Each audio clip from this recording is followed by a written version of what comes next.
ආයුබෝවන් හැමෝටම. අද මම අරන් ආවේ පොඩි ළමයින්ට වගේම ලොකු අයටත් එකසේ රස විඳින්න පුළුවන් වෙනස්ම විදිහක බිත්තර සහ මස් එකතු කරලා හදන රස කට්ලට් එකක්. සැර නැති නිසා බය නැතුව දරුවන්ට දෙන්නත් පුළුවන්. බිත්තරයි මසුයි කන්න හොර දරුවන්ට මේක හදලා දුන්නොත් පිඟානම කයි. එහෙනම් අපි බලමු මේකට මොනවද ඕන කරන්නේ කියලා. මේකට අල ගෙඩියක් තඹගෙන රතු ලුණු සුදු ලුණු නිකුණු වෙන්න කොළ දාලා හොඳින් පොඩි කරගන්නවා. බිත්තරේකුත් තඹගෙන මස් ටික ලුණු ගොරක්ක 3-5 ගම්මිරිස් කහ දාලා හොඳින් තඹ ගන්නවා. තඹගත්ත බිත්තරේ මස් ටිකයි අපි බ්ලෙන්ඩර් ජාරයකට දාගෙන බ්ලෙන්ඩර් කරගන්නයි දැන් හදන්නේ.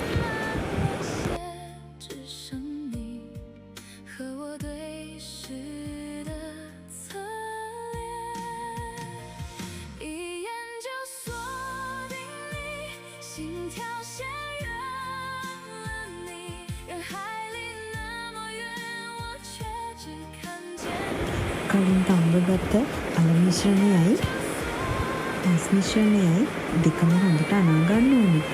එක්කවට හදනවා නම් මේ වෙලාවේදී ගම් මිරිස්, අමු මිරිස් එකතු කරගන්න පුළුවන්. දැන් මේ මිශ්‍රණ දෙකම හොඳින් අනා ගමු.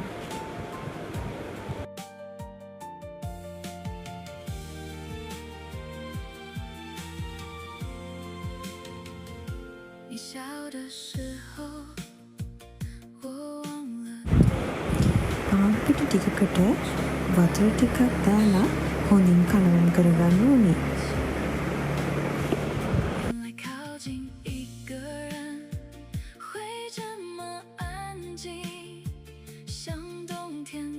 අපේ බැටර් එක තවත් රසවත් කරගන්න මේ වෙලාවේදී බිත්තරේකුත් එකතු කරගන්නවා.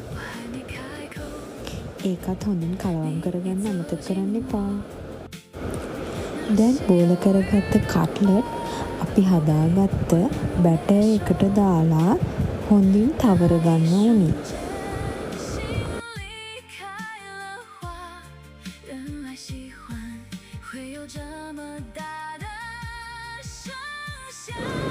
දැන් මේ කට්ලට් බෝල ටික අපි බිස්කට් කුඩු වල තවර ගමු.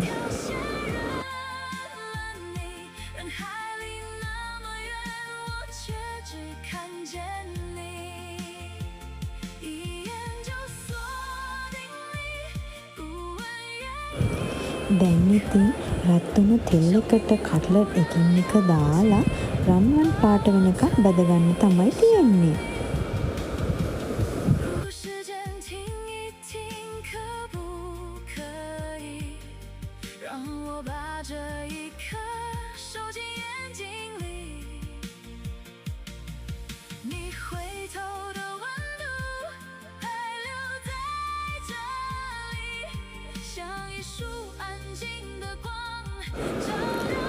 අපේ පොඩ්ඩොන්ට අපි හදාගත් පෝෂණීය රසම රස කට්ලට් පිළිගන්නන වෙලාවයි මේ.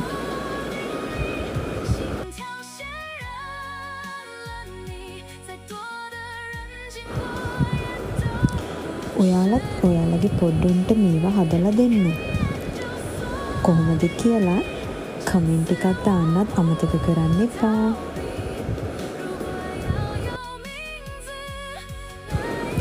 ඒ විතරක් නෙමෙයි වීඩියෝ එකට ලයික් එකක් දාලා ෂෙයා කරන්නත් අමතක කරන්න එපා.